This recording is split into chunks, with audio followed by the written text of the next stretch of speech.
Tauhumba terkenal sebagai pemelihara hewan ternak. Hampir 70% wilayah kabupaten ini merupakan zona peternakan. Bagi mereka, hewan ternak sudah menjadi bagian hidup sejak pertengahan abad ke-18.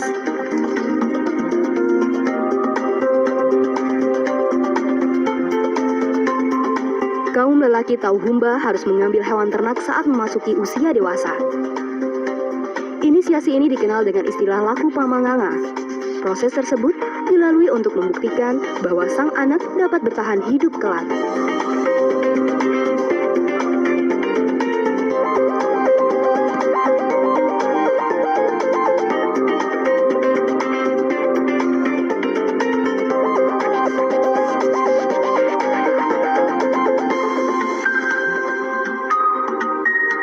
Di setiap kampung Tauhumba terdapat sebuah lapangan luas.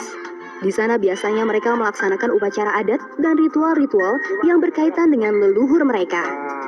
Orang Sumba juga masih meneruskan budaya sisa-sisa peninggalan kebudayaan megalitikum yang pernah ada 3.000 sampai 2.000 tahun sebelum Masehi.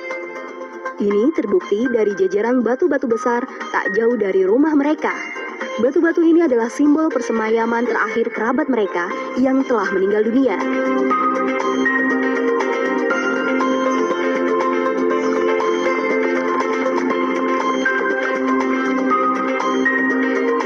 Setiap orang Sumba hidup dalam keluarga inti.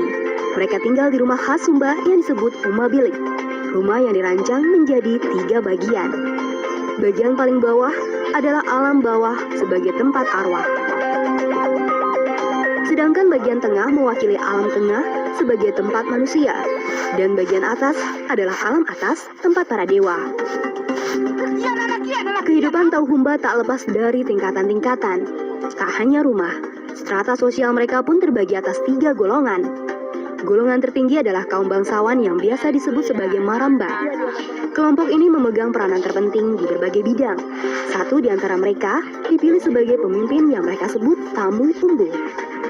Kelompok menengah atau Kabihu tergolong sebagai orang yang bebas. Tugasnya membantu melaksanakan tugas sehari-hari keluarga para bangsawan.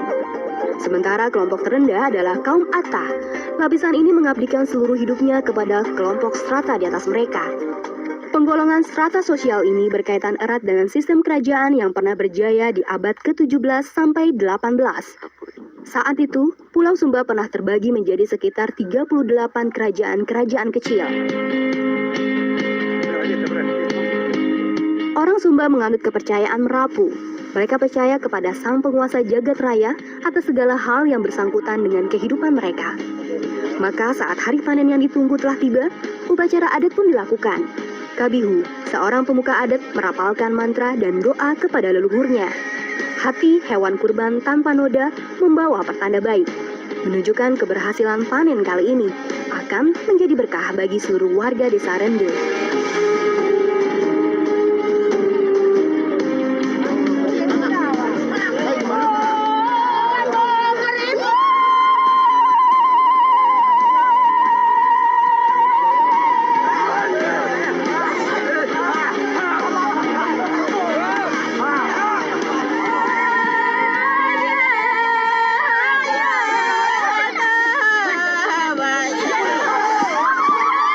Dalam proses panen padi, kaum Atta memiliki tugas sebagai pekerja, sehingga seluruh pekerjaan yang menyangkut soal pelaksanaan panen adalah tanggung jawab kaum Atta.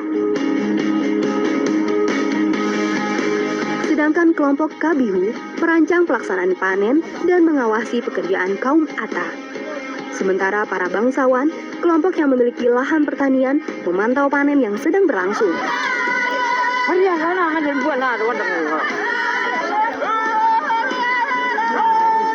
Orang Sumba biasa memanggil para kerabat dari luar anggota mereka saat panen.